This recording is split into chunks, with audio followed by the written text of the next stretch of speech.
Bonjour Tristan. Bonjour Mélanie. Tristan, tu es directeur d'un club de plongée dans le sud. Eh oui.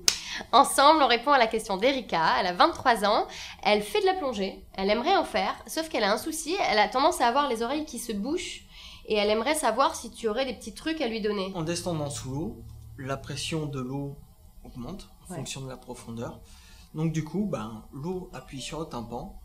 De l'autre côté du tympan, on a l'oreille moyenne qui, elle, est une cavité aérienne.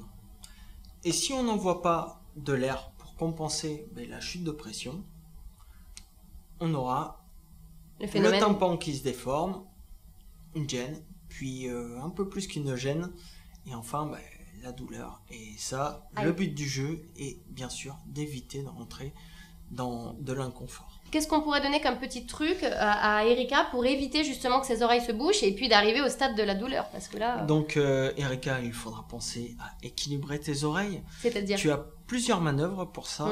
Donc la manœuvre de Valsalva, on se pince le nez, on souffle par le nez. Ça évidemment, oui.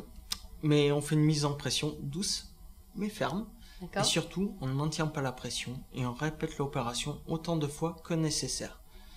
Évidemment, c'est comme quand on a pris l'avion. Dès qu'on sent que l'oreille commence à travailler, j'ai bien dit qu'elle commence à travailler, c'est l'heure d'équilibrer. C'est comme toutes les disciplines, on a des mouvements à apprendre et il en fait partie. D'accord. Qu'est-ce que c'est un vasodilatateur? Parce qu'on parle souvent de ça. Alors un vasodilatateur, c'est un produit qui va dilater les vaisseaux.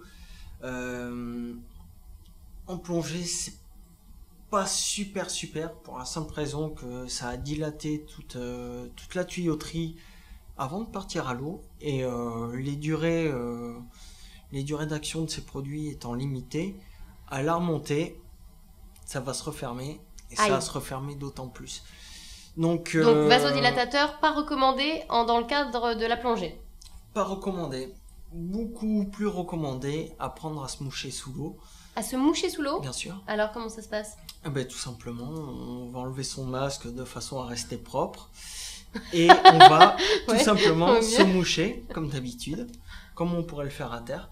Ce qui va nous permettre de libérer les voies aériennes supérieures et de favoriser les équilibrages.